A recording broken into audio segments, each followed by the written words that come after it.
The problem is they're telling our people what to think. The Dems take us for granted, the Republicans ignore us. I like all type of motherfuckers. Yeah. Who, I don't care who they is, Yeah. what side they on, what gang they claim, what sexual. I don't care about none of that. Is you a good fucking person? I'm fucking with you. Yeah. If not, get the fuck out of here. So American jobs, General Motors, those black jobs, American President Trump cars. was talking about, Uh-huh. they ship them shits to Mexico. I heard a bunch of motherfuckers tell me I couldn't do that. Yeah. I know niggas in wheelchairs right now told me you can't do everything. Bitch, I'm doing it. Education, we're going down. Job manufacturing, job openings, opportunities, we're going down. Crime, we're still stagnant or going up. We still got 30 plus murders in the city. We still registering in the top 25. What metric can you say the Democrats have helped you, even though you've been Democrat since 1960s? You know, it's definitely gonna need some more push and support. It's regardless of their race, regardless of their position, to come and find me and try to save me, because nobody's coming. Nobody's coming to save me. FlyZoneUSA, Trick home and TrickTrick on 8 Mile Live in the Blue Room with my brother, Amir Hassan. Hey, listen, the fact that you already had the top dogs you had on the show already, like I'm telling people, so growing up in Flint, especially I was born in 86, right? So Okay. I'm 40, right? So you was already OG, big OG to us Getting it. growing up, right? You was already trick. And I'll tell you a personal story in a minute, but when I'm telling them, like I'm going on your podcast and I'm telling them the guests you've already had, they didn't know. I was like, bro, these other motherfuckers ain't had nobody of the caliber that you get. And that just talk about your credibility, right? Yes, sir. And then how you cross over, because real is universal. Believe People that. want to come here and they want to talk to the people who really have a essence and the truth. Believe you know what that. I mean? And so I commend you on that for sure. Thank you, know what bro. I mean? And people are watching in. Everybody at the city, everybody told in the city, they're excited they're watching your old episodes now. That's what's And they up. want to see it, because this is what it's about. You never know who's watching, and this will segue into the conversation. You never know the younger generation, what you mean to them, who's watching you, how you move, especially with those of us. My father passed when I was young, when I was 13. Mm-hmm. And so when you're growing up, you're trying to find black men that's strong and who holding business. And of course, we're looking at entertainers, rappers. So, back then it was Kato and, all them boys, and we looking at you. And you never know how you're going to have an impact. And so when it's men like you coming from your journey too, seeing how you progress from no fly zone to fly zone. You know what I mean? And understand it. But understand strength comes from, peace comes from strength. Believe that. Believe that. You set the standard. Nobody can play with us. That's right. We carried that flag. That's It's right. no fly zone in Flint too. That's like it's, right. hey, you can't play with it. You can't play with it. Flint Stones. Hey man, all day. So you know the history, man. So we rep that hard. Flint and Detroit had our little shit. But We always been like big brother, little brother though. Flint, But who was the Detroit. big brother? Yeah, we the big brother. We the big brother Who was though. the big brother? We Hey, the big brother. So we put a lot we of was the Flint. vehicle city before y'all was the motor city. though. 100%. That's but y'all just outgrew us faster. But we put a lot of Flint cats in position. Yeah, Yeah, Yeah, on the other circuit, on the underground. But if you go back to Top Authority, Dayton Family, Indeed. Breed, and all them, Yeah. you know what I mean? We was Bootleg. right there, bootleg. So you know it. Yeah. And so that's when we were I got a strong. call you know, bootleg. God damn it! Somebody just told me he was. He was ready. Yeah, he's Texas working or on something. Yeah, I seen him on social. I don't know him, but Yeah. it's a hell of a Man. joke. Yeah. So I'm gonna get into it because you from Flint. You stayed here in Detroit. You from. What got you in the mix? Like being from now Flint. Yeah. Flint ain't no hoe ass place. Nah, not at all. Not at all. Flint ain't no motherfucking joke. Mm-mm. Flint breeds some strong motherfuckers. Breed, no intent, no pun. No, what to call it? Shout out, no, hey, no pun intended, but hey, Goddamn, hey, shout out to Breed. Yeah. But what was it like? Like, for you Growing up there? Yeah. Hey, so you know what? And this is part of the bigger story. I had a beautiful life growing up. Okay. Like I said, my father, he worked at General Motors. He came out of high school. My father was older. Born in 41, graduated in 59, went straight into the shop out of high school. Mhm. Retired in 92. I was, later. I'm the youngest of 7. And so I grew up, he was already established, right? And so him and my mother was an educator, ended up being my high school principal. So I come up in that middle class life, and a lot of times you hear about Flint, you hear about Detroit, and everybody always talk about the hood. Everybody talk about who the have-nots. Yeah. And my point is, it's plenty of us that came up middle class, that came up experiencing the perks of America, perks of hard work, the perks of General Motors, essentially. Right. And that's the story that never gets talked about. Right. Everybody always focuses on the negative. So growing up in Flint, man, is a traditional Midwest story. Shit, we hooped in the summertime, we played ball, cookouts, you know what I mean? We took trips, we had summer, it was a community. Yeah. That's what I love about the Midwest, especially here. We're a community base.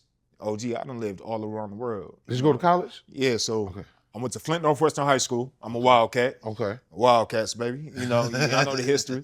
I came out of there, I went to Bethune-Cookman University in Daytona Beach. Okay. HBCU. I went down there for a year. I came out my second semester of sophomore year. It just wasn't for me.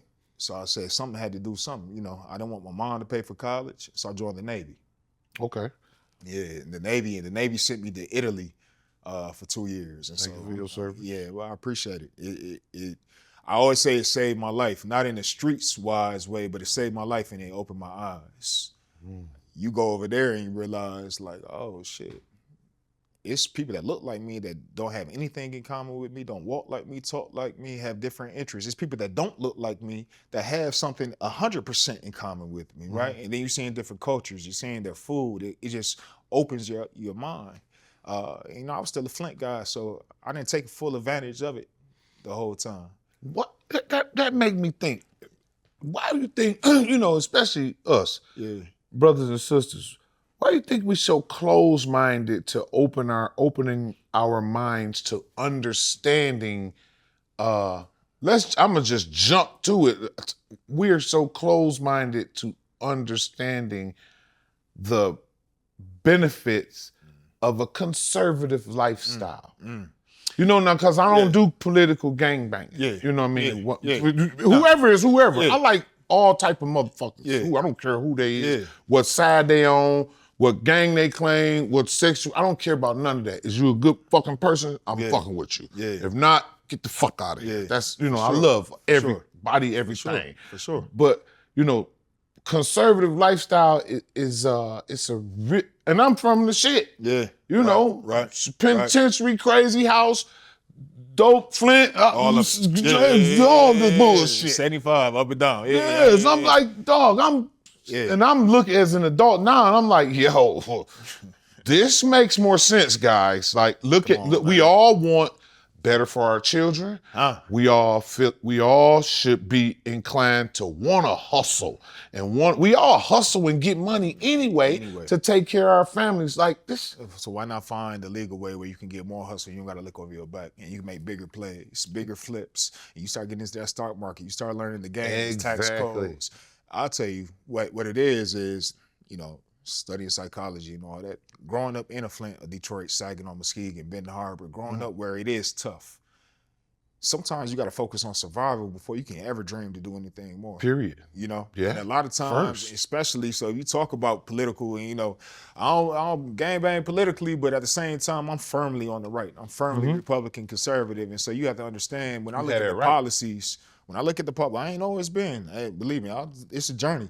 But the policies that led to GM shipping our jobs to Mexico, talk about Argentina, you know what I mean? Say it again. And shipping our jobs to Mexico, American jobs, General Motors, those black jobs, American Trump was talking about, they ship them shits to Mexico. And Argentina, Canada. Oh, right. Yeah. Or even if they ship them inside the states to Ohio or Kentucky, that ain't Michigan. Pay attention. We're the birthplace of General Motors.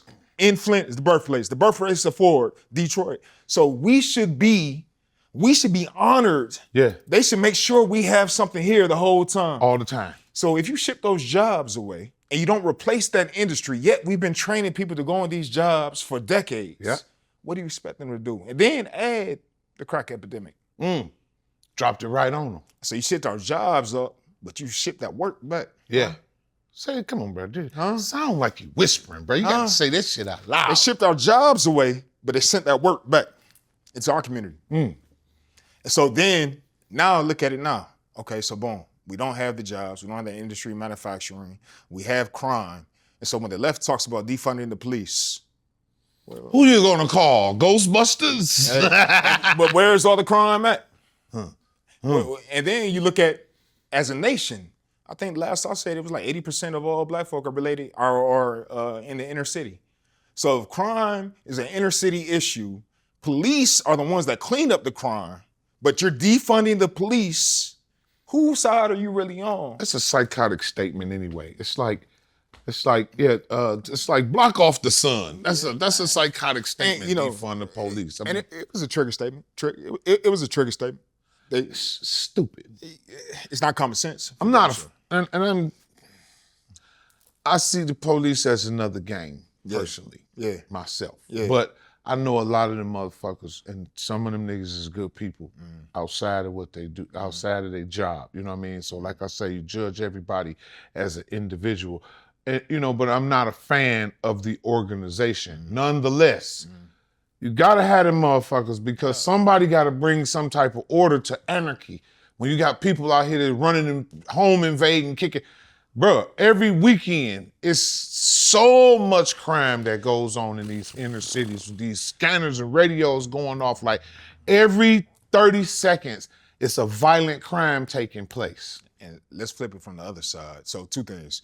I'm former, and I want to be clear, I'm former federal law enforcement, right? And so we'll break that down because everything is not the alphabet soup. Everything is not DEA, ATF. I was a federal law enforcement. I took care of federal buildings, federal employees, federal interests. It had nothing to do. I wasn't out here chasing drugs, right? And so that's a lane I want to see a lot more of us go into because we're getting paid. These guys are making a couple $100,000 a year, possibly. So you talk about providing for family. But secondly, it's not even about, don't even think about street crime inside the inner city. Think about when you achieve the level in the you're getting money through legally, you making plays, you have a nice car, you have a nice house, your daughter's going to whatever school you want her to go to, she's safe. Something happens in your neighborhood, don't you want somebody to show up quickly? Believe that. When you're out of town hustling, doing what you do, and your wife and your daughter and your kid is at home, Believe that. don't you want somebody to show up to make sure? Don't you? And so my issue with the Dems, when they say defund the police, abolish ICE, get rid of prisons and the socialism and everything, my issue with them is you say that shit because you don't live in it. Because most liberals are man, listen, my opponent, suburban white people. talk about it. And so how do you argue for somebody and you say you want something better for them, but it doesn't apply to your own life? And how are you fighting harder for the rights of others when you never really gave a fuck? Because it doesn't affect you. It doesn't affect you. And you look at the right, look at the conservatives, we speak the things that helped us get out of whatever situation we were in. Period. And it's usually common sense. You're talking about being conservative fiscally, take care of your money. Take care of your money. Yeah. Law and order, look, we're a nation of law and order. That's what separates us from the rest of these nations that have been running them up for years. All the corruption and blowing everything. Up shit, raping kids, trafficking shit, Everybody talk about going to the motherland. I've been to Africa. Hey, listen, you better have somebody with you. You go over there with that bullshit. They ain't going with that bullshit. They're not fans of us over there though, us. Well, no, they call you American like, black. I don't know what the name is. You go to niggas. You know how you go to like the South Americans, they call you gringo. Okay, yeah. They got the same word in Africa for you. It's the same say thing. gringo. Yeah, but it's not gringo. It's whatever African term it is. But it's stupid, man. That means fucking nigga. But no, they ain't us. Ain't nobody like the foundational Black American. It's nobody like the ones who's born and bred here, who's went through the struggles here. If you believe in the Bible and you believe in those things, you talk about those 400 years of being cast away and making a new people. Look at us. Look at us and everything we've overcame. Another reason why I'm conservative. You can focus on slavery and all the trauma of Jim Crow, but look what we did to overcome it and look where we're thriving now. How can a man from Flint, Michigan go into the military, federal law enforcement, provide for his family, got a daughter in college, a daughter in elementary school, and provide? How? Well, hey, same, bro. Listen, I said, come from the shit. The slums of the slums, the east side, the ghetto, Mac, Gothi, Belvedere, Meadowbrook, St. Clair. The real. 7 Mile. The real. West 7 Miles. Oh, geez, a fucking war zone, gladiator school. I've been to Ionia, you know what I mean? MTU, Hannah Michigan Training Unit, that's gladiator school. I've been to Jackson Penitentiary. I've been to my first bag of luggage was a grocery bag when I went to the Freaknik with the homies in 1993. And it was like, but now, to fight from all of that hell that I had going on, I was surrounded by, I was in a criminal element every day. Every day it's the feds, that nigga snitching, they just shot someone, they just killed, man, the nigga talking about they finna do, just every day, just masses, just madness. And then to be able to make it from that, but it took a level of thinking, self-thinking, a level of self-awareness, a level of self-understanding in order to be able to make it to that. And when I say the word conservative, that's what I mean. Like, let me conserve my energy, my space, my time, my money. Not finna keep blowing it on bullshit. I'm invested. Hey. You know what I mean? Make that dollar work. Who the fuck? And I know a motherfucker said I couldn't do that. I heard a bunch of motherfuckers tell me I couldn't do that. I know niggas in wheelchairs right now told me you can't do everything. Bitch, I'm doing it. And that's because I'm in charge. I'm gonna conserve my energy. I'm gonna conserve my time. I'm gonna consecrate myself. I'm gonna separate myself from the shit that don't help me get further. I'm gonna separate myself from the people that don't. I go where I'm celebrated, not tolerated. Talk about it. I go where I'm invited, not watched and preyed upon. Talk about it. You know what I mean? That's all that is. It don't mean I'm finna run around this motherfucker and be talking about all the shit that people scared of. Oh, they taking my Social Security. Yeah, they took the taxes off your Social Security. Talk about it. But you should be investing in yourself where you don't even worry about that Social Security. That should be a secondary. And that's what we have to get to. So if my parents went through that, I shouldn't have to go through that same struggle. My mother grew up on government assistance. And she made it her damn sure her kids would never touch government cheese. Come on now. And so now I grew up the way I grew up. You damn sure I want my kids to go to a private school. Even you damn better. Yes. Elevate. We're supposed to be standing on the shoulder of our predecessors. But yet, how can you do that if you steady looking in the rear view? I tell people that all the time, bro. If you live in the past, that's where you're gonna stay. We gotta look forward. The direction is ahead. Self-accountability, man. It's all the word accountability. And you know what? It's a big word. It's a big word. It's two. It's a compound, but I want my account and I want the ability to have it grow. You know what I mean? Talk to him. But this is nothing new. If you listen to the minister, he's been talking like this for 50 years. Believe that. Boys ain't listen. Yes. You know what I mean? So we know what the issue is, but sometimes it's easier to complain about it and not then address it. Sometimes it's easier to point at the boogeyman, the proverbial white man, as all the issues that you face, even though we own the city. You know, I'll tell you this story. When I was talking to Secretary Duffy, Secretary of Transport, and, I was telling him about my plans and whatnot. And he was like, man, well, how can they blame the white man? You live in Flint. I said, yeah, I live in Flint. He was like, it's predominantly black city, ain't it? Mayor black, ain't he? City council black, ain't he? So how can you blame the white man? I said, oh, shit. He said, if you want to see the change, you have to be the change. And so that's my challenge to all of us in these communities. The grass ain't never greener. And I told you I lived around the world. Italy, Cuba, Okinawa, Japan, Djibouti, Africa, Florida, Virginia. I've been all over. The grass ain't never greener. But what are you fertilizing your grass with? We own Detroit, we own Flint, we own Pontiac. Well, let's pull our money and invest. And conservatives believe in a capitalistic market. That means if you have a good business, it would thrive if you have a good product and you have good customer service. If not, it fails. Period. But every man can get good product, good customer service, good marketing. Well, hey, listen. What Ross say, your hustle determine your salary. Believe that. And that's what we have to get back to. So the reason why I'm a conservative, because I don't rely on no man or any person to feed me, to take care of my kids, to keep my family safe. I'm a conservative because I believe in me. Come on now. I believe in my God, and I believe I got all the capacity and all the talents and tools needed to overcome any situation. And I'll be damned if I wait on anybody, regardless of their race, regardless of their position, to come and find me and try to save me, because nobody's coming. Period. Nobody's coming to save you. Nobody. I'm my brother's keeper. Believe that. We make this network, we forever locked in. I got your number, you got my number. You come to my city, I come to your city. That's how it is. We build. We build it. Right now. This very moment, we're building. listen, this is organic. This is Flat. We just met. Yeah. Yeah. And then we're going to build on top of it. Yeah. You understand what I'm saying? Yeah. And this is how, and so politically speaking, this is what you should demand from your representation. Mm-hmm. So big differences, Midland and Bay City. Demographic-wise, industry-wise, Flint and Saginaw, different expectations. So if you look at Midland and Bay City, Midland is home of Dow Chemical. Okay. Number 2 oil company in the world, Okay. right? Major S&P 500 company or top 500 company. What they need is industry. See, it's a lot of change and there's a lot of things going on in the world right now. They need workforce, and they need expansion. Midland needs to have other groups come to the district, other businesses come to their city. They're ready for it. Mm-hmm. They're ready for it. But if they don't come, they're going to see a slow decline like we saw when General Motors started pulling out. Because Dow's going through tough times right now. They just laid off damn near 5,000 people globally. So what happens, I'm trying to warn them, like, we must change, because unless you want to be like Flint and Saginaw has next tier, which I always call next year, because they sold it to some Chinese folk. And they don't care about America. You know what I mean? GM, we got one big plant left in GM, Flint Assembly, truck and bus, paint shop.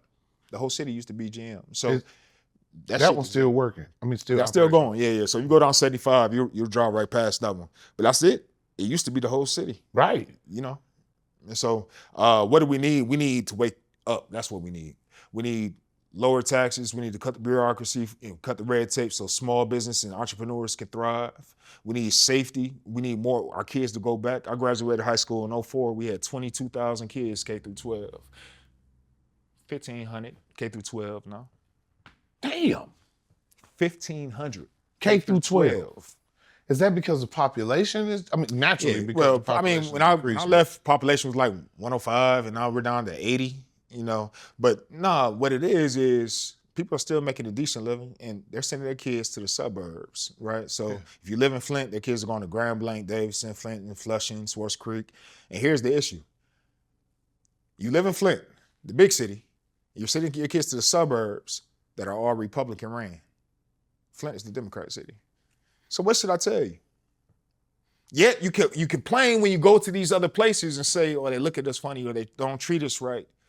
Well, bitch, I want to treat you right either. If I'm paying all the taxes for my kids and their schools and everything is abiding by these laws and rules, and you coming from a place that you've done everything the opposite, but yet you're sending your kids and your taxes don't even go to this school. Right. Because now, thank God, Republicans, we have school choice. You can send your kid wherever you want. Wherever you want. It didn't used to be like that. They would seclude you to a specific district. Which was terrible, because if that school was terrible, you got a terrible education. Period. And so now you have a benefit of going out. However, those schools you're sending them to have to pick up the slack. Where does that money come from? I want everybody to think this money is coming from your pocket. So imagine, and this segues to the taxpayers. So think of, we'll keep it micro. You live in Detroit, but your kid go to school in Livonia. The parents of Livonia that are paying that school taxes are paying for your kid's education. But your taxes are going to Detroit. So therefore, they're paying for your kid. Yeah. Would you like it if it was reversed? If their kids were coming in Detroit schools and your taxes were paying for their kids, would you like that? How would you feel? How would you feel? Yeah. So on a bigger scale, on a bigger scale, that's illegal immigration. Dig. You feel me? That's illegal immigration. Okay. Your taxpayer money is paying for all the Americans, all the things that you've been promised. Your mama worked here for 50 years, 70 years, paid in Social Security. Yeah. But they telling her Social Security about to run out because we got to fund all these other programs we send into other countries. And if it's other countries or because they come in here and they get the cell phones. They going to the middle of Chicago. They getting a cell phone. They getting a credit card. They getting housed. They kicking people out and they put them. Guess where they putting them? Detroit, Chicago, Minneapolis. They put them in the black areas. Yeah. The urban areas. Now here's the thing. Now if you watch, and if you talk to many brothers and sisters in the community.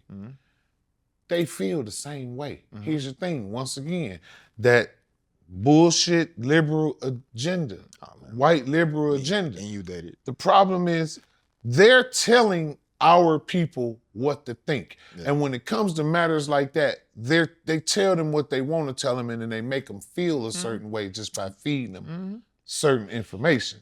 Who's better master to get us emotional than them? those white liberals. Who's a better deceiver? In the Bible, they call him the great deceiver. That's the devil.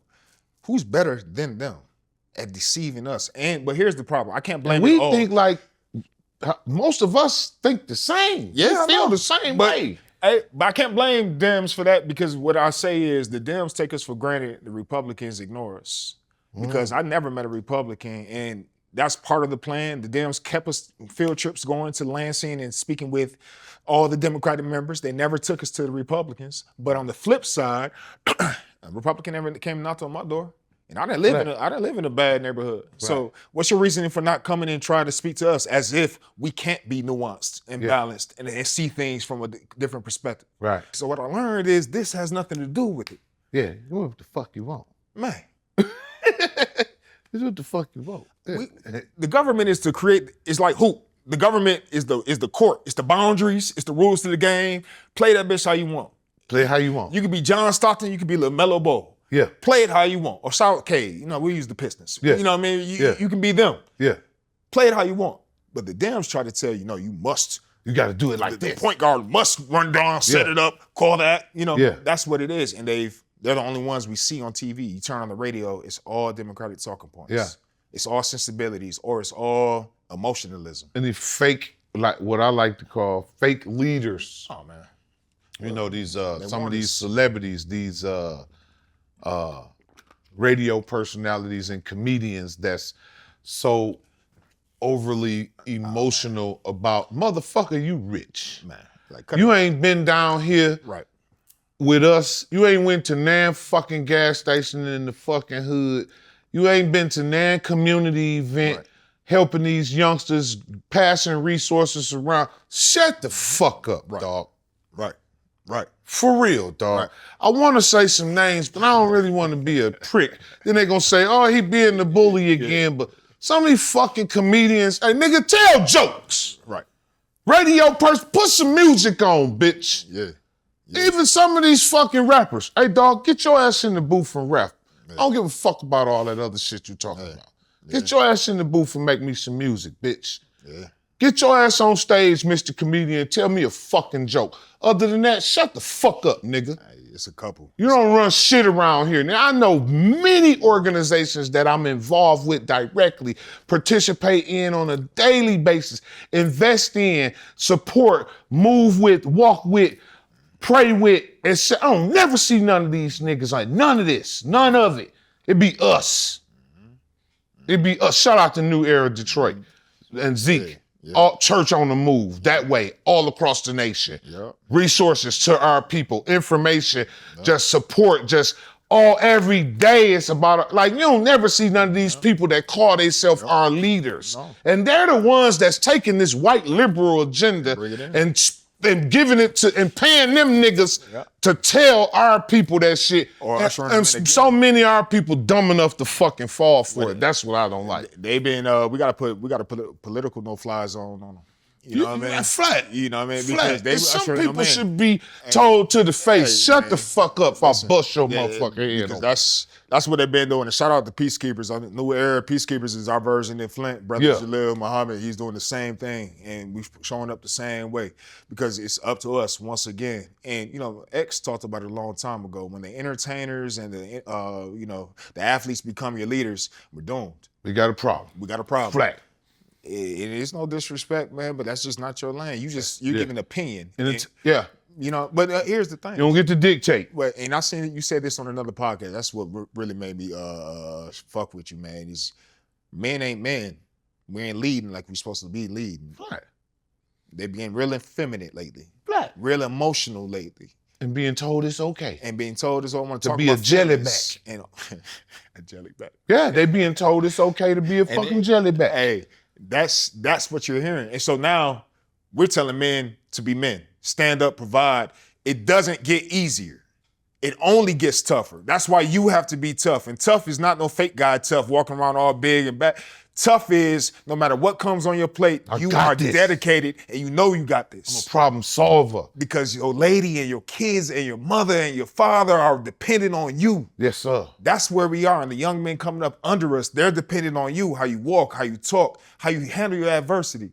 That's what we're doing. And what we see a lot in national TV, man, if you say anything they don't like, especially if the black ladies don't like it, the black women, and I love y'all black women, but if you say something they don't like, love them to death. Everything in my family is that. But if boy, say but you know what? Here go the thing. They run their sector. And we supposed to. And we supposed to run ours. Like, they're applauding the femininity in the part they supposed to. They're supposed to go hard. Yeah. And men. Yeah. They promote homosexuality. Man. They do. Black women is the biggest supporter of gay shit. Believe me. They are. Yes, all that shit. You go, boy, you go, boo-boo, all that shit. Bitch, you supposed to be looking at this nigga like, boy, if you don't pull your motherfucking pants up, why you talking like that? Stand up, nigga. Man. Cause you know that what I believe, bro. I believe it's a blessing if God made you a man because he put you in charge. He gave you the position of protector. The Most High gave you the position as a provider. Gave you the front runner position. He gave you nuts to say, I got this. I'm gonna protect mine. I'm gonna hold mine down from my home to my community to kids that ain't mine. I'm gonna protect it all because that's what God made me. I'm proud that God made me a man and I'm gonna live to its fullest extent on his behalf.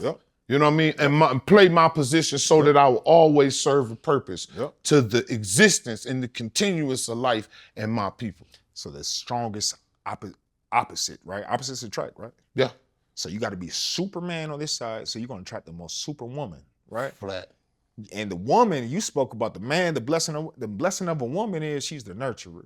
Yes. She's our earth. Yes. You 5%, you call them the earth. Needs you, sweetheart. They're your first teacher to your kids. The first nurturers, the ones that teach them love, the ones that teach them softness and show you how to love and show you what it's about. And the man comes in and provides and puts the sternness down. He lays the foundation. He puts the security. That's how we intertwine. That's the nature of creation. Hey man, listen, the nuclear family is where they destroyed us. You talk about our community as a country as a whole, but you start looking at WIC, when women and kids came out, you look at the Monahan report, you look at the welfare state, the man had to leave the house, the woman and the child to get. So the man, at first, he was like, all right, I'll just be outside or I'll get a house close, stay by my family, but let a generation go by. Then women was like, nah, you're gonna mess up my money. Yep. You know what I mean? Then that's common. All right, now I got multiple girls and my papa was a Rolling Stone. You know what I mean? Yeah, everywhere. Everywhere. And now the woman's getting more educated, but the man is getting more incarcerated. And so now we went from #1 in the country, the highest marriage rates, 60+%, to dead last. We wonder why we can't grow our numbers. That was intentional. Oh, man, talk about it. That's that. If you start looking at, man, liberal agenda, dog. It's the fucking reproductive. I mean, like, listen, it's your body. Do what the fuck you want to do. But to promote abortion. Where they promoted it? It's in our community. Where majority of Planned Parenthood is at? In the ghetto. Who's the founder of Planned Parenthood? Margaret fucking girl. Margaret Sanger. What was she? A eugenicist. Who was she from the Nazi party? What is she on record saying? Talking about blacks and using all the words. I don't know why they don't. Why our people can't hear that message? Do they not know about it? You already said it though. Who's feeding us our information? Yeah, but put that clip of this bitch saying this shit up on the screen right here. We don't want the word to go out that we want to exterminate the Negro population. Well, I think the greatest sin in the world is bringing children into the world that have disease from their parents, that have no chance in the world to be a human being, practically. Delinquents, prisoners, all sorts of things just marked when they're born. That, to me, is the greatest sin. See, that shit like that. Because now you get to see it for yourself. See, they don't believe it. They don't believe it. We remember all the traumas of Jim Crow and slavery, right? We hear Willie Lynch, but they don't want to hear the most present traumas to us. Yeah. Like I said, Malcolm X said the most dangerous person to our community is the white liberal women. And I'm not Straight against. Up. Malcolm X said it. I got plenty of white friends. Minister Farrakhan said it. Man, listen. Because who's coming in here and telling us it's okay not to be married? Who pushed the feminist movement on our women? Who told us boys can be girls? Who's telling us right now men can be women, girls can be men, girls can play against boys in sports? Who's really telling that agenda right now? And telling it to us. And then, our kids. Crying with you, taking a stand, taking a knee. Like, you ain't ever had to take a knee in your life. You don't know what it's like. Yeah. You don't know what it's like. So how can you tell me as a black man, I'll tell you a quick story. So look, in Flint, right, they got the RX Kids program. RX Kids program is they give $6,000 or $5,000 to every mother that has a baby, right? Every mother, right? And so, cool. I'm talking to the chick that created it, and I was like, hey, are we gonna do any financial literacy for these programs? You giving them $6,000. And but she told me verbatim, she said, mothers know what to do with their money, and that's racist to even insinuate. See that shit? See the bitch threw a word at you. I said, It's racist. I didn't talk about a specific race. You never said black or white. You said Hispanic. financial literacy. And the bitch stole the race word at you. Because we in Flint. See? You see, but you telling a man that's born and raised, my whole family is black. I'm not, my whole generation, you know what I mean? You get it? Like, there ain't no black card. Man, listen, you feel me? Wow. So the fact that they even feel comfortable enough to saying some of these things out loud, it's like, man, what are we really doing? And Because they got black women and a lot of black men as they back up. Yeah. They basically giving them permission. Well, it's easy to do it when all you have to do is say, I'm a Tom, I'm a Coon, I'm a Sambo. Oh yeah, right? they gonna throw all that shit. That's the easy you a pushback. cock licker who gives you a fucking male cock licker. Yeah, you know what I mean? And so that's you got different levels. I beat what's the motherfucker? I beat what's it called? Uncle Sam. Yeah, What was it? Tom, Uncle Tom. Yeah. They said Uncle Tom would take the information back to the people. Hey man. They said, but Sambo was the nigga say, hey, them niggas about to try to run. Yeah. But Uncle Tom would say, hey, listen, you can go out the side though. Hey, that bitch going to sleep at 3 o'clock. By 4, you ready. Be smart about your food. You know what I mean? And so but that's the pushback. That's my point. That's the pushback, and that's how they try to it's essentially like if you're talking on some street shit, snitch, right? You put snitch on somebody's jacket, right? You'll kill their character. And X, he said you killed the character before you killed the man. And so that's the same thing. So politically speaking, they'll say, from the black community, they'll say you're a sellout. Yeah. You're a Coon, you're a Tom, you're Sambo. And what I had to show him was like, nah, because show me where I've lied. Show me what policy I've spoken about that does not work for us to overcome. Show me, I've said economic development is the way out of your current situation. Yeah. Starting from our babies, reading by the 3rd grade. Yeah. Let me put some facts out there. Y'all say y'all love our kids so much. Yeah. What you teaching them? 8 years the government, well, Big Gretch, right? 8 years. We're 44th in the nation in education. Flint gets $30,000 per child because of COVID era regulations. But I told you we got 1,500 kids. We're not reading at 3rd grade reading or 4th grade reading levels. 3rd grade, 4th grade reading levels simply means you can read a book, you can comprehend who it is talking about and who the main character is, the plot of the story by 4th grade. My daughter's 6. She can do that now, right? Fat. Because you read with them, you tell them, you teach them, right? But if majority of our kids aren't doing that by 4th grade, it's like a 70% chance. By the time they graduate high school, they have a higher chance of being incarcerated. I saw this video, fucked me up too. It was this guy, he's on the street and he's asking these young ladies and these people these words to read these sentences.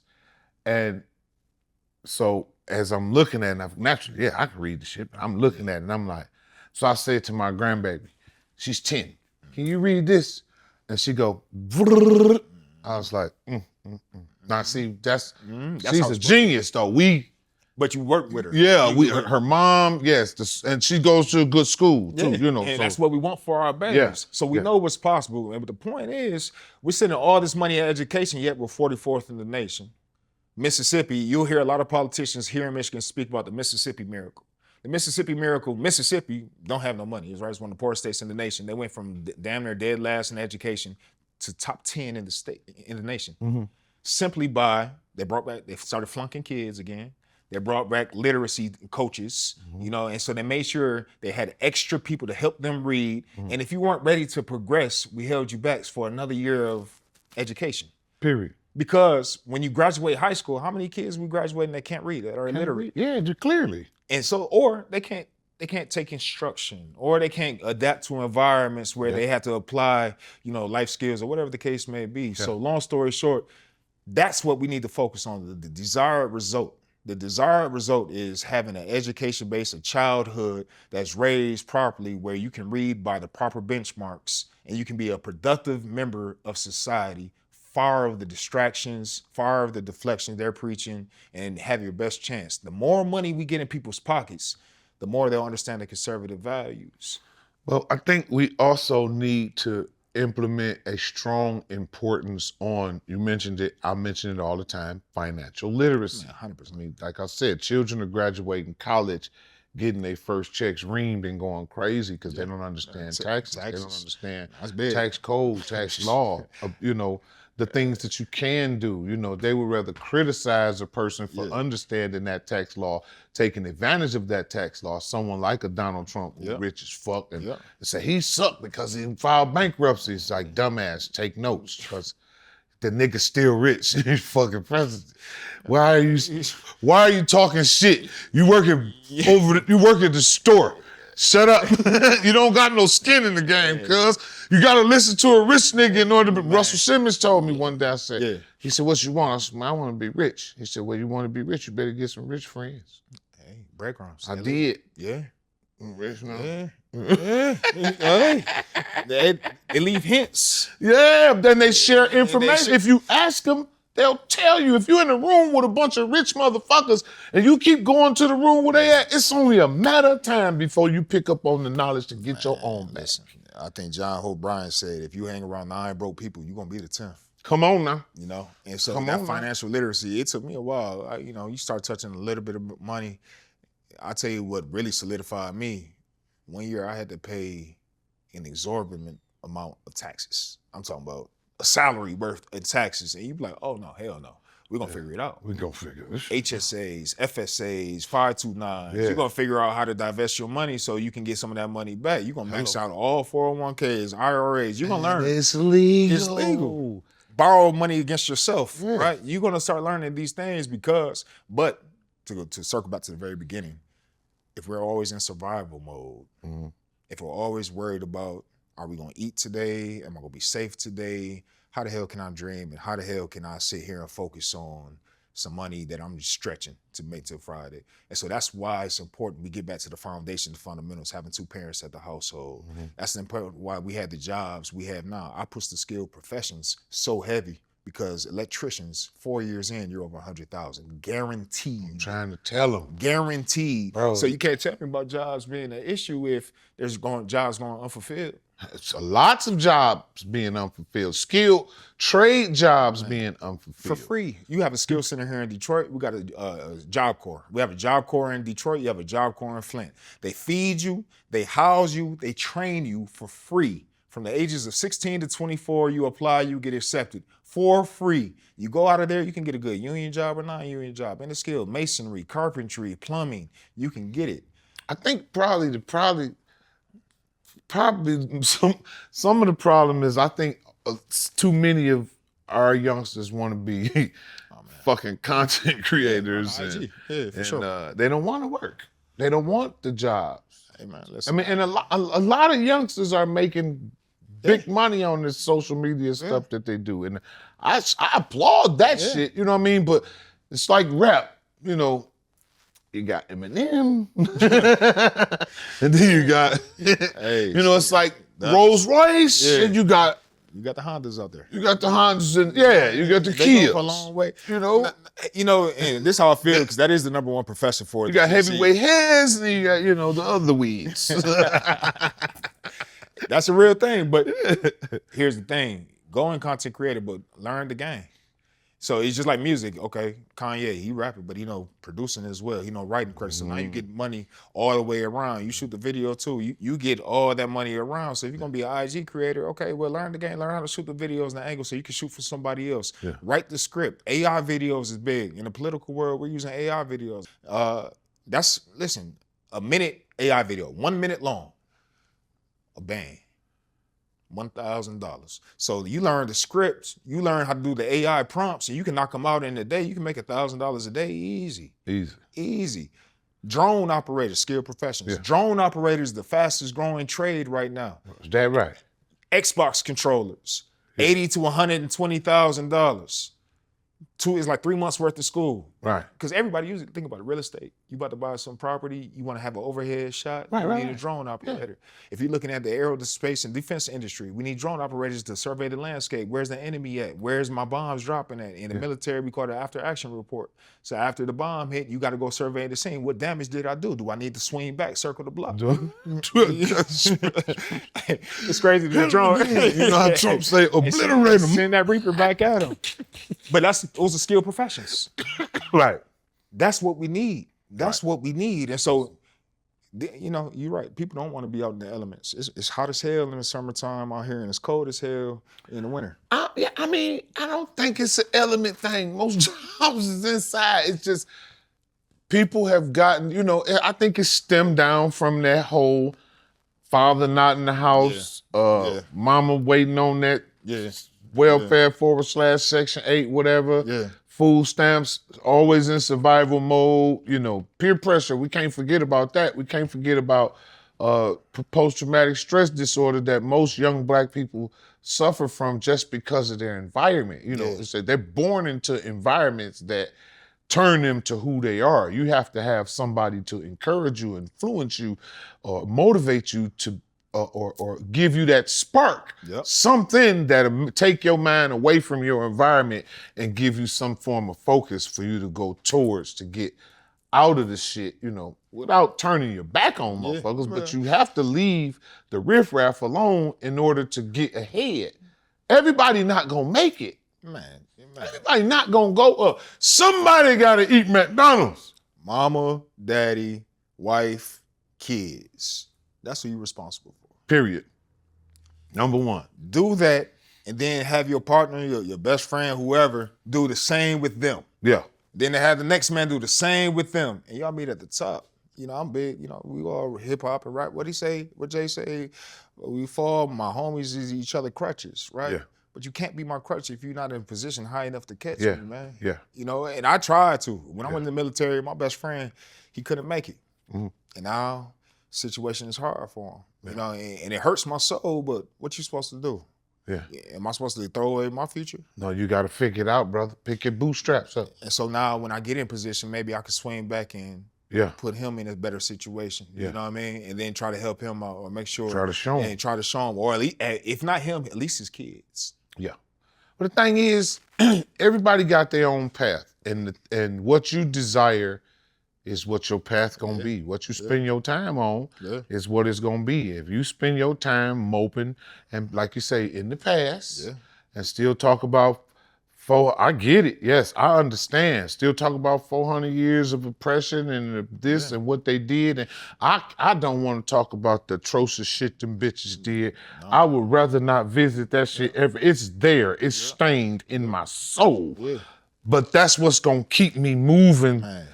Torque in my direction so that I can stay as far away from that shit as possible, because as long as I dwell there in a mental space that's dark as fuck, depressing, hurtful, etc., then that's where my spirit and my energy is gonna live, and I'm not gonna advance living in a place I can't change. I can't change the past. I can't change what white motherfucker did before I got here. Or if I didn't know them. I can't change what them cocksuckers did. And I can hate them from here to there, the people that's responsible, but the white motherfuckers that walk in my goddamn door and help me sweep the floor and take shit to the car and book shows and shit, they ain't got nothing to do with that. Man, talk about it. Talk about it. They ain't got nothing to do with that. And never do anything about it. Yeah, and I'm not finna just because this party or this fucking group of people say I'm supposed to hate people, I'm supposed to hate, shut the fuck up. And you know, the hypocrisy coming from, especially when it gets to politically, knowing the Democrat Party is the home of the KKK.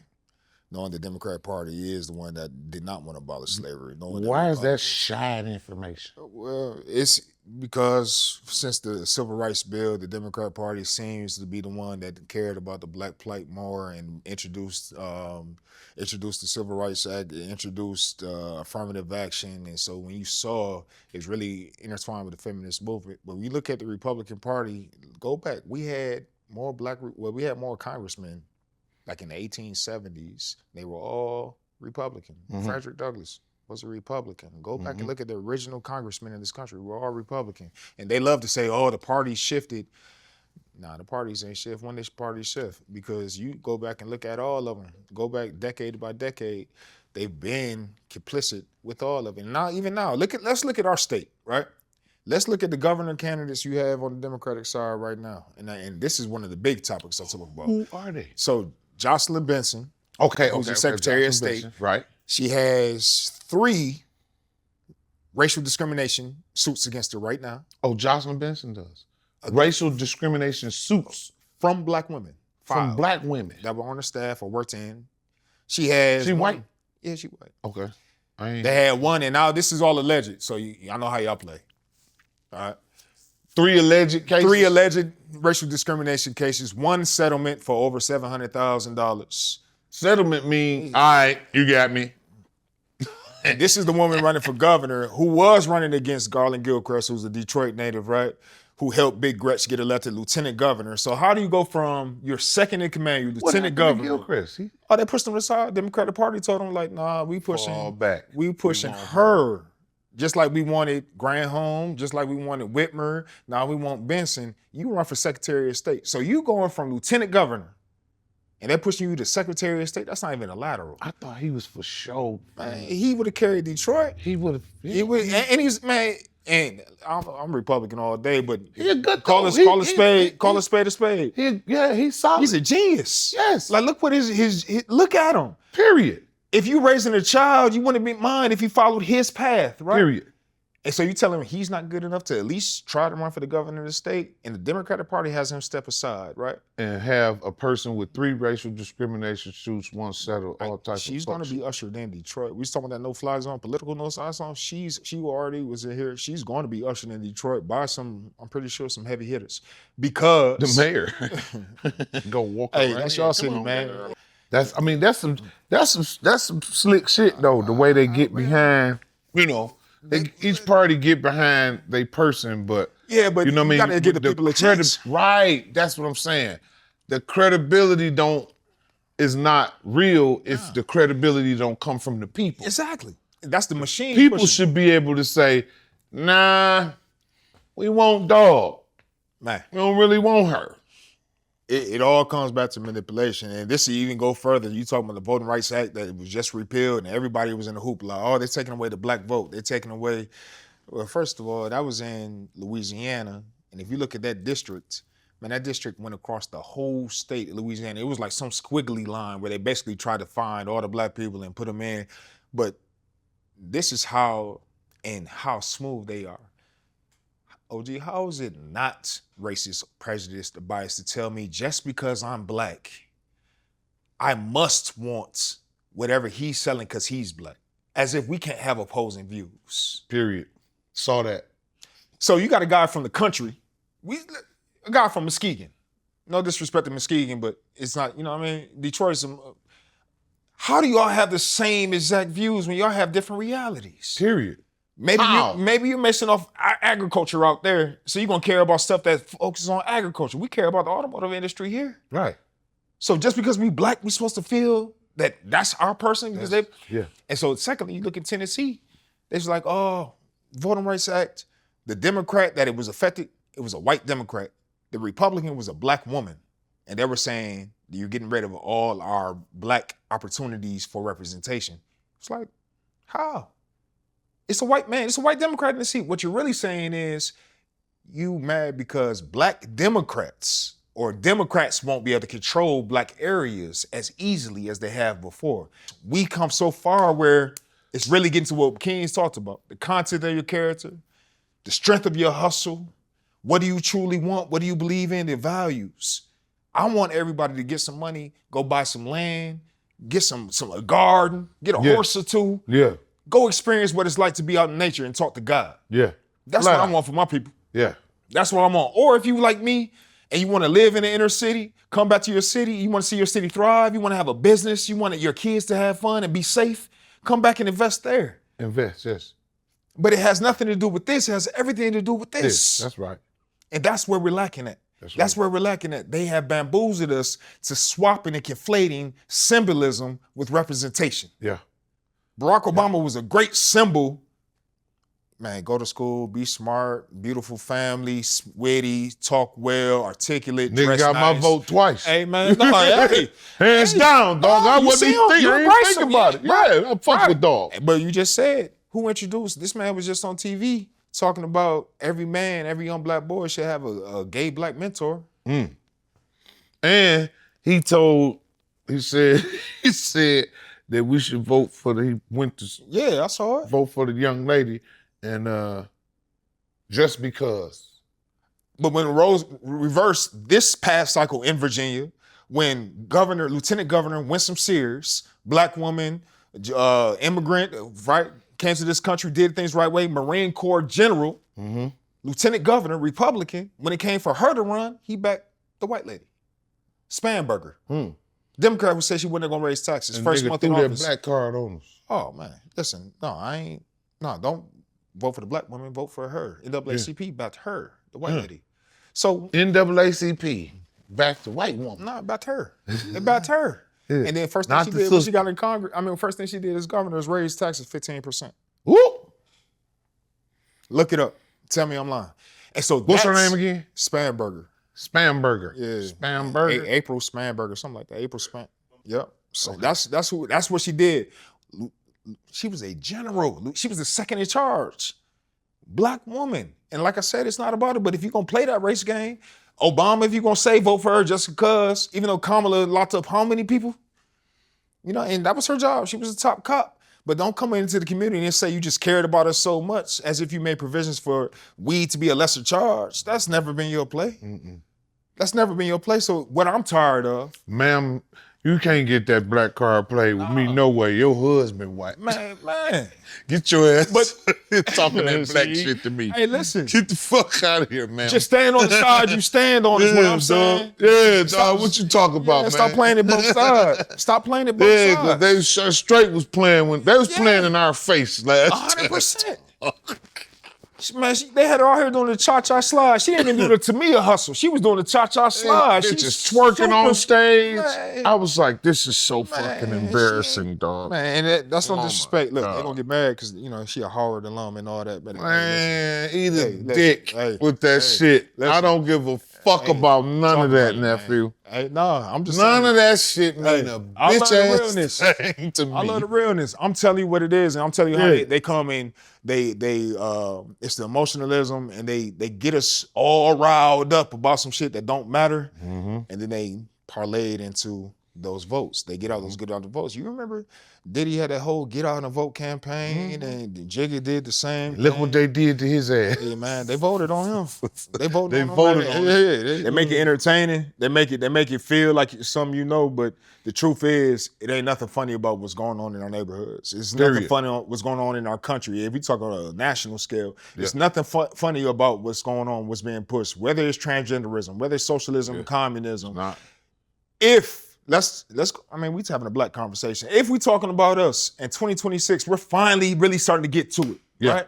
Yeah. Opportunities like this where you can come from worse situations and build a life, right? Yes. We got kids in every Ivy League and getting into all the market. And now you're saying you want to switch it from a capitalistic society to a socialist society or communist where everybody has equal. So who does that really benefit? Because we're in the minority. So when you're talking a communist or a socialist thing, that's not for us. Look at these marches. I want everybody to go look at the socialist communist marches. When you see it, Saeed or any other democratic socialist, look who's in those lines. Yeah. It's not us. But you know, I always say, Neff, no matter what narrative, what story, what shit the media push to, the public, I have to honestly say I am very, very proud. I'm very, very excited.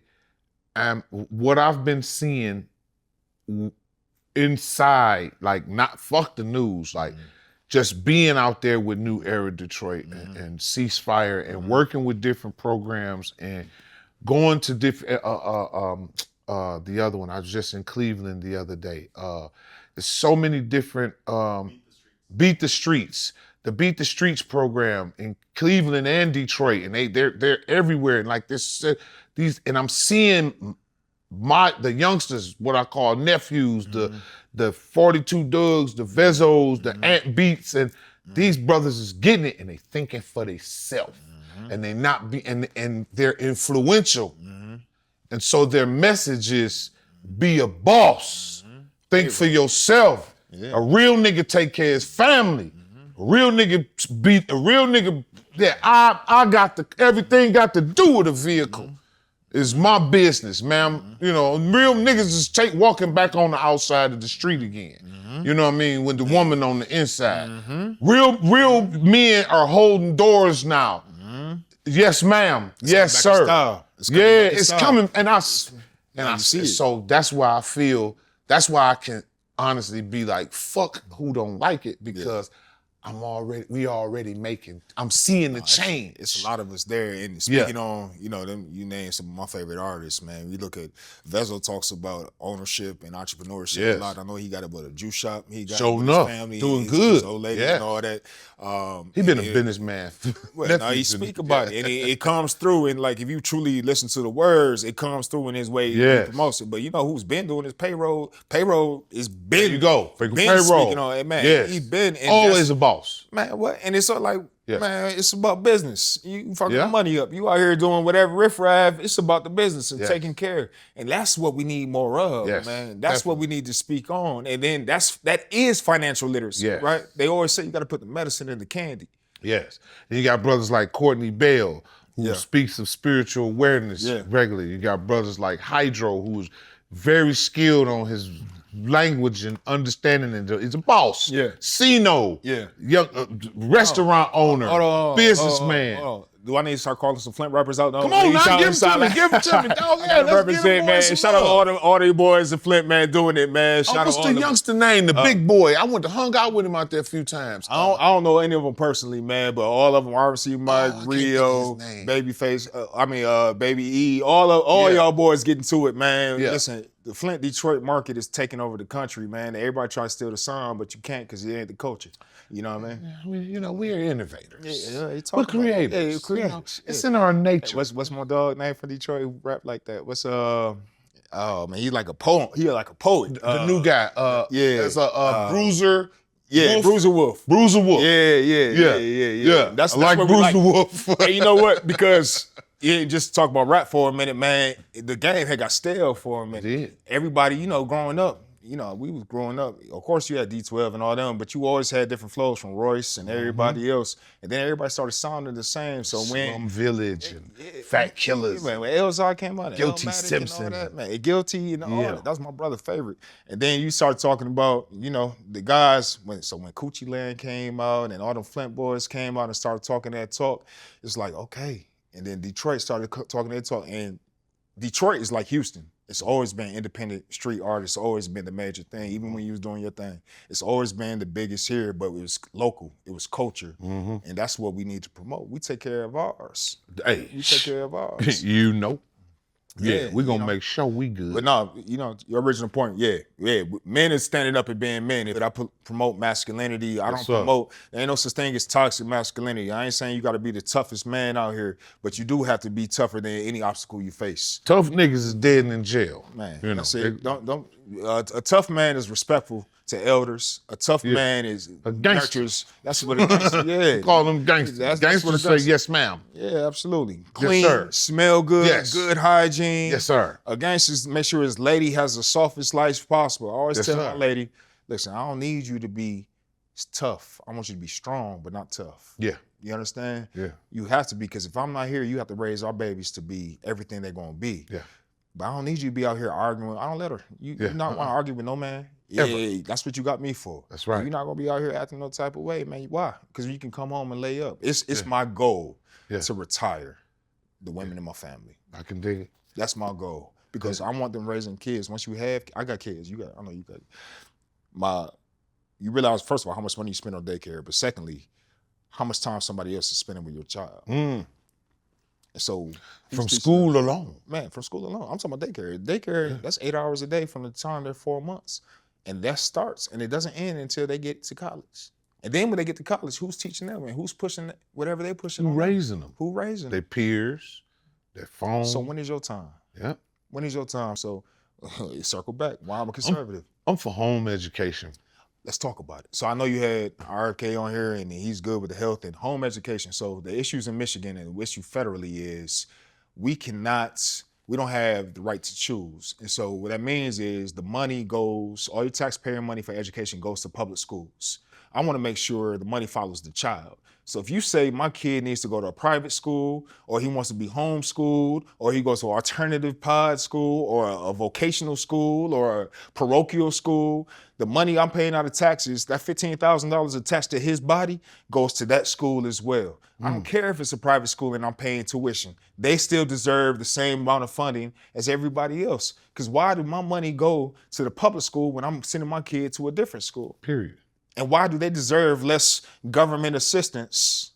Shouldn't that be eventually, I don't know, it seemed like it would be smart to, like, if your children go to this school, when it comes to your school taxes, like, that's where they should be allocated. Like, it's, but the problem is, like we said earlier, what happens if you go into a dilapidated school and they don't have the school books because mismanagement by the school board or what? You got school choice. Get the fuck out of there. Yeah, but why would you send your kid to a penitentiary? The school, your taxes are going to that school. If I'm paying taxes, school taxes, if my kids is going to school over here, I should be paying school taxes over there. Going. Absolutely. Yeah, that's it should be attached wherever their body go. That's where exactly. That's where it should go. I shouldn't be responsible for housing and dealing with this here, and you know what I mean. I have no investment here with this. I need mine to be educated. Where my kids go, where the education is at.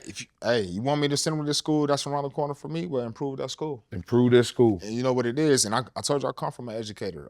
My mother was an educator. I was in that system my whole life. And she used to always come home and complain about teachers. She was like, these teachers come from the suburbs.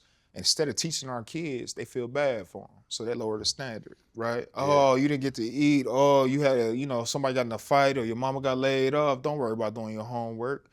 Don't worry about learning this lesson. And the issue is, how are they ever going to overcome their circumstance? Right. If somebody's making an excuse for their circumstance. Making an excuse for the circumstances. And if you learn that early on, oh, she let me slide. She let me do it. You don't care about me. Oh, you don't.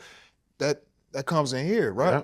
And so that's why it's important for our community to teach our community, because guaranteed if somebody from our community was in those schools teaching those babies, they will understand what's going on, but they will also say, no, hell no, I'm going to help you do this. And we go to this after school program. Right. Don't worry, I'll take care of that after school.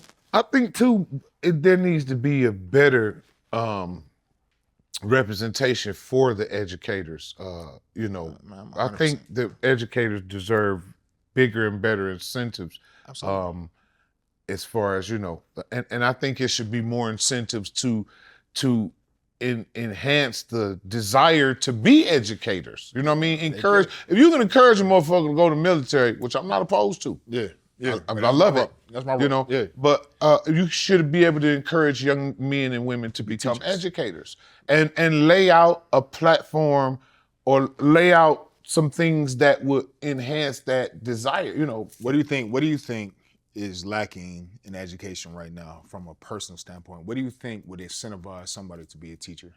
What would incentivize someone to be a teacher? Your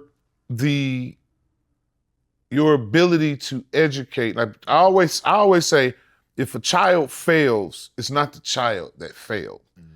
It's the teacher that failed, because your fucking job is to teach him. Mm-hmm. If he didn't learn it, that means you didn't teach it to him. Mm-hmm. As an educator, it's your job to make sure and if he has an issue with it or she has an issue with, you have to find out what that is. Mm-hmm. That deserve at least more pay. It's like such a nonchalant situation. Mm-hmm. You know what I mean? For teachers, they don't get paid shit. No. Like cops, the niggas don't make no fucking money. They expected to do it all. And they expected to do it all. Yeah. You know what I mean? They gotta be a teacher, they gotta be a therapist, they gotta be a police officer in that classroom.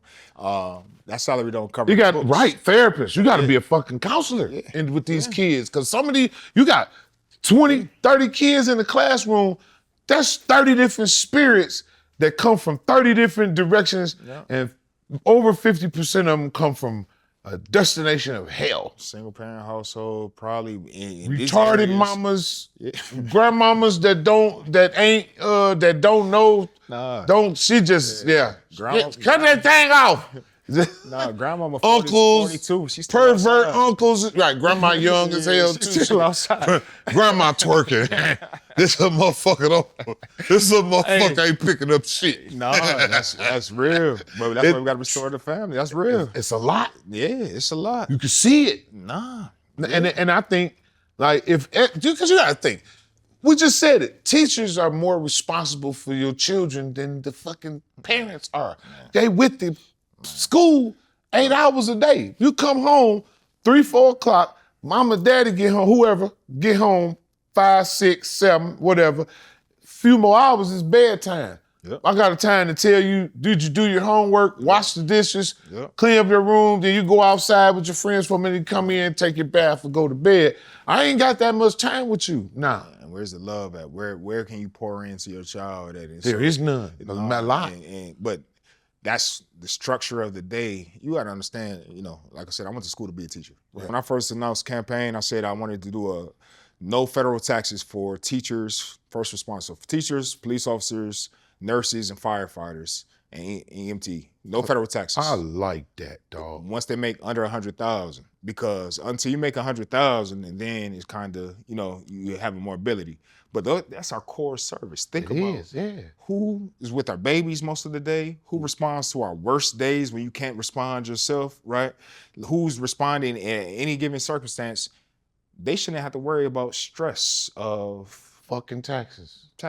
Or I can't make ends meet. Because of fucking taxes. Because of taxes, right? Especially when the entry level. How can we do that? I mean, can Well, you think federally, yeah, we can do it. Absolutely, we can do it. You see the face? You see the face? Listen, why You not? see that face? Because when a think black about it. man make that face, he's like, nigga, damn, yeah. It ain't that many. You think about the nation, it's 400-something million people in this. It's not that many people in these fields. Right. So when you look at it, and then I said until they get to 100,000, so they're going to eclipse at some point, and they'll come off that roll, and then you'll get that taxpayer. We can do a lot with it, but every year they show in the hell increase our taxes, don't they? They find a new way to put a new tax on us. So we can repeal some of these things and incentivize people. Money is the best incentivizer. Every time. So we incentivize people to go in that. And that is getting back to building our communities. So we have incentivized, and this is another thing, 2-parent household. Got to figure out how to incentivize the nuclear family. I spoke about the RX Kids program, which pays women $6,000 regardless how many kids. It don't matter how many kids. Every kid, you get $6,000. Well, if we can figure out a way to subsidize women when they have kids, why can't we figure out a way to subsidize families?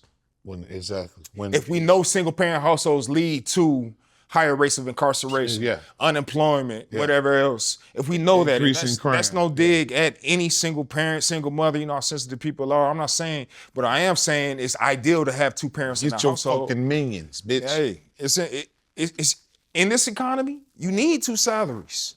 So why wouldn't we incentivize the things that made us strong and great to begin with? Getting back to the foundations and the fundamentals that made us great to begin with. The nuclear family, 2-parent households, right? Proper jobs in our communities, proper education so our kids can get to these proper jobs. Entrepreneurship, lower taxes, less red tape, make it easier for people to thrive. If I'm working, my old lady can run a small business. She don't gotta go work, she can work for herself. And our kids can be funneled homeschool so they can learn taxes on when they're growing up. They can see it, how it's applied every single day. They can see consumers, they can see buying the demand, right? It's supply and demand. They can learn that in real life situations versus being sitting down. We got youngsters trading. Absolutely. We got some youngsters. No, we've always been geniuses. And y'all got some of the top schools in the state, man. Y'all got Cass Tech, y'all got, shout out to all y'all schools, but y'all have it. And they're going to continue to trade. But we want them to trade here in the state. I'm talking about like us. What you mean? Like me and my people. Trade. We have young people that are trading now. Yeah. We've taught them how to trade in the stock market. Already. Hey man, they're the future. They vicious. Listen, They're using ChatGPT. Man, it's teaching them how to trade stocks. These kids, That's why I say I seen the problem, I seen what it looked like, but I see something different. I see a future that's looking good. Like we gotta encapsulate them. We have to make sure that they are the flowers that are growing. Yeah. And we cut all the weeds down and make sure we pour more fertile soil over there. Yeah. And we have to make sure, because that's the only way. If that's what people want. If people want their community to change and our kids to grow per up here, one. you know what I mean? It's per one. Yep. It's per one who interested. When the opportunity presents itself for that information to be passed along to a child or a child's parent, it's up to the child's parent or to say, hey, you need to go over here and learn this, or the child to say, ooh, mama, I want to learn that. Yeah. You know, and it's a process. It's one at a time. It's one day at a multiple time. ones in there. And we keep going and keep going. We keep seeing more and more kids driving Teslas. Shout out to Cornell. More kids day trading, more kids starting businesses, more kids that are content creators from the video games, whatever. More kids making money and having the literacy and the understanding of finances and what to do with it. It's like when you see that, you see a change, and it looks it's definitely a look up from where we come from. But, you know, it's definitely going to need some more push and support. Nothing's overnight. And like you said, everybody can't go, you know, but the thing is, if we can merge that with how well we do in athletics and entertainment, right? And then we could have vertical integration so they're working with those guys and those women. If we can corner that market, because we're the number one consumer in this country, we are the culture in this country, right? We create the wave. That's what we need to do, and that's how it is. And so that's what our youngest see.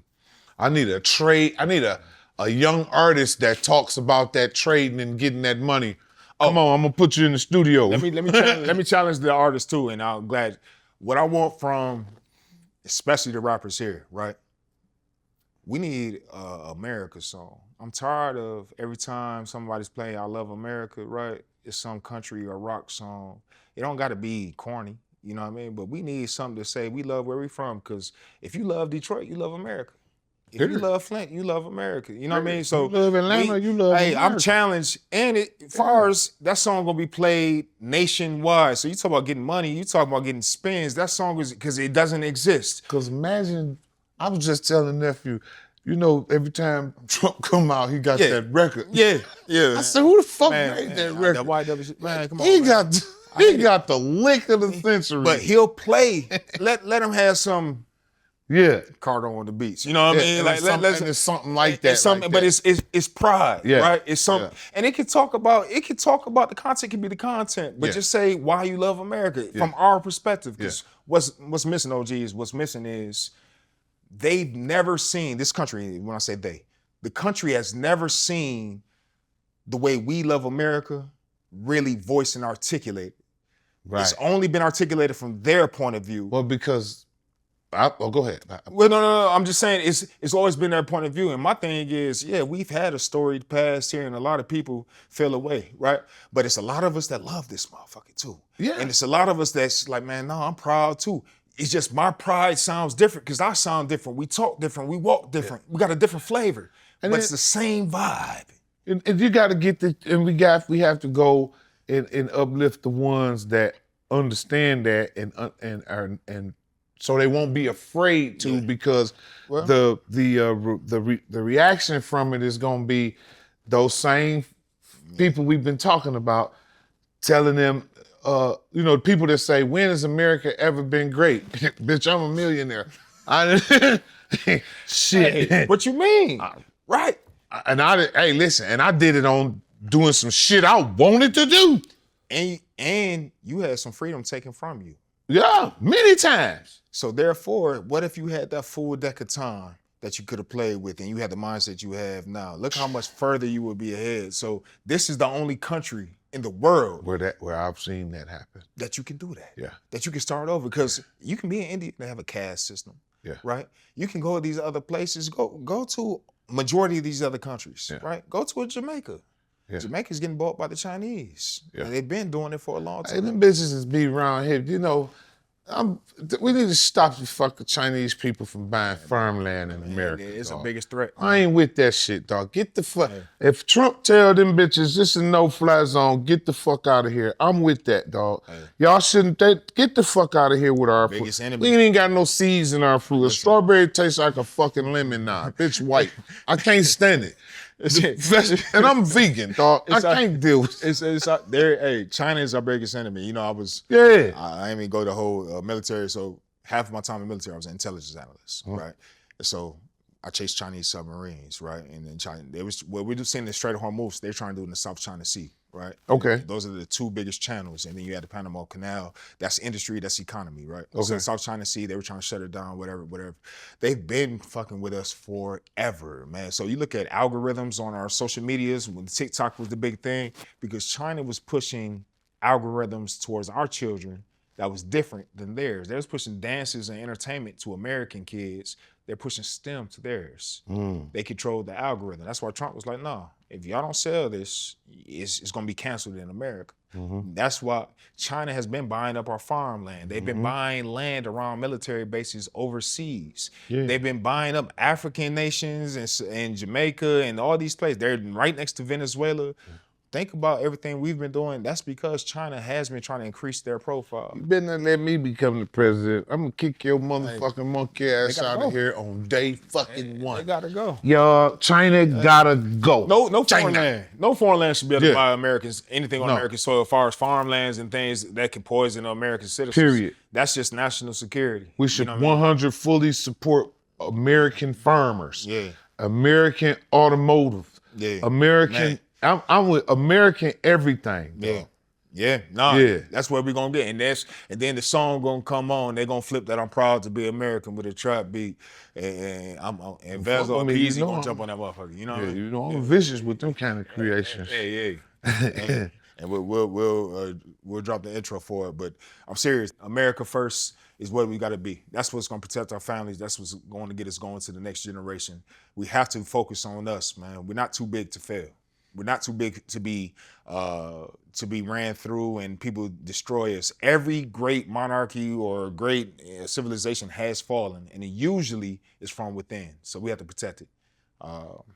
You had to deal with a lot of terrorists and shit. Yeah. Tell me a little bit about that. Like, cause you say you was watching ships in the yes. So look, I started in Italy, but then I went to Guantanamo. I went to Gitmo. Yeah, I did a year in the prison camps, detainee camps. And so I was a guard down there, ended up being watch commander, assistant watch commander down there. And so some of the most famous terrorists you've heard of, 9/11, we face to face, seeing those things. And what you learn quickly is, first, some cats been locked up for 5, 6, 10 years, and they still had relevant intel from the battlefield like a week ago. You know what I mean? So first of all, you're like, yo, how's information getting here in Gitmo from the battlefield? And then you realize how lawyers work and how these humanitarian, organizations work and how people will try to destroy America off emotionalism. I feel bad for this guy because he got locked up for no reason. And so they're telling them, they're transporting messages, not knowing, like in prison, they flying kites, essentially. You know what I mean? It's the same exact thing. And so you get there and you see it and you realize America's always under attack. And it's bigger. If they keep us here in the nation fighting against each other, black versus white, Republican versus Democrat, you kind of lose sight of who's really trying to attack us and don't want to see any of it thrive. Hello. And so, I saw Islamic terrorists face to face every day for a year. And all my guys in there, we all did that time, the best and worst year of my military career, hands down.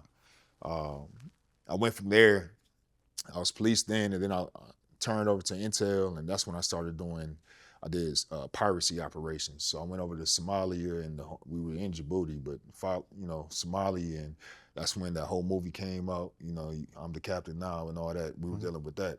And you learn it. And so the truth about those situations is really a sad story, man. What it is Somalians used to be fishermen, local fishermen. That was their economy. And then those big commercial ships came in and started doing commercial fishing. And then they was throwing their waste overboard. So it was killing that industry. So the Somalians they was like, all right, we're gonna take these ships. And then when they start taking them ships, they only take like one and they would hold a ransom because over there in like Djibouti, buddy said, man, $1 American dollar feeds me for 6 months, my whole family. Be thankful to live in America. Once again, these are the little tidbits. But what happened was the terrorist groups, Al-Shabaab specifically, came and forced Sharia law, made these fishermen start becoming pirates, and then they would either kill them or you got to get down with the get down. And so they all became terrorists. They started hijacking these multi-billion dollar ships with all the cargo. They will hold them for 6 months to a year until you pay. And they did it over and over. So it was our job to go clean it up, because if an American ship get hijacked, hey, you know, and so we had rules of engagement, but other countries didn't. So I can tell you firsthand that I've seen other countries get active over that region of the world and defend theirs. And so once again, so I just told you I saw Islamic terrorism, I saw maritime terrorism, you know, over there. And then you talk about China and you see how they're trying to regulate and affect our economy in the South China Sea, what they're trying to do with Taiwan. And Taiwan now, where they're playing, they build semiconductor, you know. And so they're really big on the data centers, and that's where they build it. So Taiwan is not with China. Taiwan is one of our allies, but China is trying to take that over. And so they can build their data centers up. And so data Here? No, they're gonna build them in China. Okay. But the information will go there. Yeah. So when you hear the data center conversation here in America, and everybody's scared, don't want them, well, that means you want to send your information to China. I saw some youngsters the other day, and they was holding up these flags, and it said, "No data centers, no to data centers." And so, yeah, it's been a big thing about these data centers. Can you give me a little bit more information on where does the data centers, does it benefit Americans, or is it harmful to Americans? The data center itself. And is it gonna raise our motherfucking light bills and water bills and shit? That's the question. And so data centers themselves are essential. They're necessary, right? Because I got an iPhone, you got an iPhone, you got a cloud, right? Yeah. That information goes to the cloud goes to the data center, right? So just think of it as a storage facility for data. Yeah. Data is the new currency, right? Yeah. So if all the currency is going to a foreign nation with all American intelligence going through data and it's going to a foreign nation, that's bad for us, right? That's bad, right? Just on layman terms. So they want the data center to be here in America. Because if we got American products and American information and American citizens' information, we want to be stored in America where we can safeguard it with American security protocols. Because these protocols change country to country, and then if somebody gonna try to hack it, we'll hack the American side. If I'm in China, we'll hack that information over there. You know, my shit might be stronger over here. So long story short, in Michigan, the concern is putting them in environment that's like nature. So farmland or the things on the coast where the trees and everything, they're worried about killing the environment, right? Okay, that's a legitimate concern. Indeed. And then you look at residential areas, right? Putting them in and it's gonna raise consumer prices for the residents. Yeah, right? That's a no-go. It's a no-no, legitimate concern. Yeah. But here's the thing. We live in industrial cities that have industrial lots that have always been industrial that are going unused, right? Yeah. So if you look at a Flint where we had Buick City that took up majority of downtown Flint that's going unused, you would think, okay, well, shit, maybe we put a data center there because it's not residential, because it's so large, it's so grand, it's not being used, and it doesn't bring 1,000 jobs. It might bring 60 jobs, but you do have the maintenance jobs and skilled professions, but it pours money into it. And with data centers, other businesses are attracted to come to the district. And so what I look at is, I'm not pro or anti. I look at what's going to be our next innovation for the city, right? And so for us, GM left us a long time ago. It started in the 80s. They're not coming back. They made that clear. So with data centers, okay, well, maybe we have the space, and there's been they've made improvements where the tax burden, they take care of it, and they've promised not to raise the consumer prices. Because here's the thing in Michigan, when you look at our grid here, you have a duopoly, DTE and consumers. We have consumers, energy down in my region. You have DTE here. We have some of the oldest, most antiquated power grids in the nation. We have some of the highest rates in the nation. We have the most blackouts in the Midwest. We're double that of Minnesota.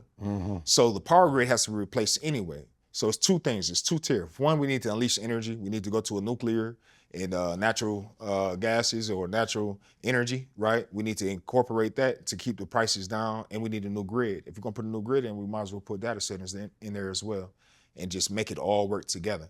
The environmental concerns are legitimate, but they can be addressed. What I don't like is the fear mongering around data centers. We put a moratorium on them in Flint for a year, to give you a year to get the information needed. But China is part of that fear mongering. China is investing in the fear mongering of data centers so they can, because we have better data centers, but they want to catch up. Yeah. And they want to take over Taiwan. Okay. So they get those chips, the semiconductor chips. That's what it's really about. It's always a game. I'm glad I thought about that. I'm glad because it's important, and you're right.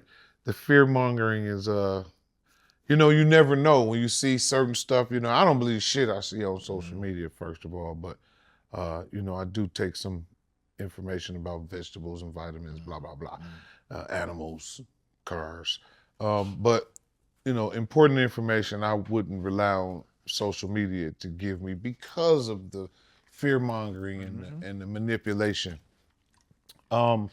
When you ran, and who's in the position that you? First term incumbent named Kristen McDonald Rivet. She was a former local politician. She was a state rep, and she was a lobbyist or something before, an intern or something of that nature. But she's from Bay City. How's her performance? Well, like we said earlier, I don't like people that talk out both sides of their neck. Okay. I don't like people that she speaks like she's a moderate, but she votes for their party 95, 96% of the time. So therefore, you're just as far left as them. You just speak different. That's an issue. And then you just look at her track record, man. She's from Bay City. Bay City is a smaller city than Flint. They have bridges to connect it. It's Bay because it goes over a lake or it has a bridge over. She put a toll, or she was influential in putting a toll on that bridge. So now every time you cross that bridge, it's $5.50 each way on your own city. But yeah, I just look at her as somebody who's a politician. And like I said before, I hear Americans say, regardless what side of the aisle, they're tired of politicians, that we've been going the same way down for 50 years. We're down in every metric. Population, our state loses more people than in 48 other states in this nation. My district, my region loses more people than any other region in this district. Education, we're going down. Job manufacturing, job openings, opportunities, we're going down. Crime, we're still stagnant or going up. We still got 30 plus murders in the city. We still registering in the top 25. So what metric can you say the Democrats have helped you, even though you've been Democrats since 1960s? Where's the return on investment? So whether it was her or her predecessor or his predecessor, where can you point to and say he deserves our vote because he keeps keeping us going in the right direction? It's not. And so now, yes, it's time for a change. That's the definition of insanity. It's an overused definition, but it's true. Yeah. You can't expect different results doing the same thing. Same shit, yeah. And that's all it is. Listen, if silence is being complicit, if you saying you're not against girls and boys sports, she's at these defund the police, abolish ICE rallies. How can you do that when my people is out here getting shot? We had a little girl get shot in Flint not too long ago. So you gonna defund the police so we can't investigate and figure out what's going on? Say that. You know what I mean? Like it doesn't touch her like it touches me. Yeah. And the right worst there. part about it, yeah, I'm right there. Yeah, I'm right there. Even if I know him or not, yes, I carry that burden. Right. Because she looks like my little girl. Period. Or she goes to the park and plays with my little girl. Yeah. You know how these communities are. We all know it's somebody. Yeah. From the barbershop to the hoop court, wherever. Who cares? Who And that's what I'm actually saying. give a fuck? Who actually give a fuck? Well, I was executive protection on a cabinet level secretary. That was my background. Federal law enforcement, I protected the last two secretaries of transportation. So when you think of Secret Service protecting the president, that's what I did for the Secretary of Transportation. So when you're looking at somebody who's been at both parties, I've seen both. I know how they operate. Before we go, I gotta ask you, because you're a military man, what's your favorite piece, your favorite weapon?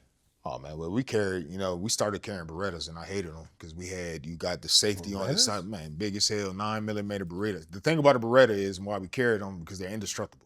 They shoot underwater, you can get sand in them, it's kind of like a K. You can do anything with it. I can throw it across the room, it won't go off, as long as the safety is on. Okay. But no, in the fairs, we had 2 guns, we carried 2 at a time, but Glock 19 by far. I don't care what nobody say. I'll take a Glock over any pistol any day. That's the one. And I guarantee I'll get it off. What about rifle? M4. Okay. Yeah.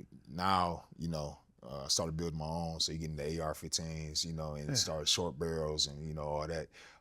Man, you better tell you got to be able to protect yourself in the jungle, goddamn. I'm a civilian, baby. So you come up and talk to me crazy, I'm going to protect myself. You know what I mean? Yes, sir. And I have a family. I have a family. And their safety is priority one. Listen, I know the rules, I know the laws. Amen. And that's what I want to educate all of us on.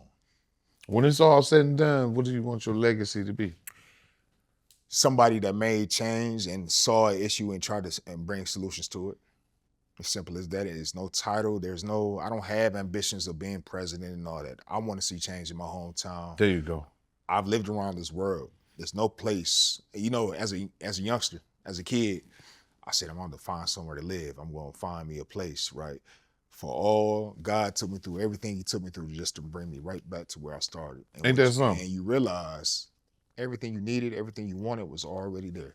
You just needed the perspective to realize it. And so that's what I want. So I want my legacy to be that Amir loved his community and he saw issues in his community and his district in which he made other people's lives better, because everybody doesn't have the talent and the strengths and skills that God blessed me with. So Amen. I must use them for those who can't use it for themselves. A man that understands purpose is a blessed man, an honorable man, and a loved and respected man. This is the FlyZoneUSA. It's your big homie TrickTrick on 8 Mile Live in the Blue Room with my brother, Amir Hassan. And I will have you back because I really genuinely enjoyed this conversation, brother. Yes, sir. Yes, sir. He'll be back again. I'll be back next week. Love you.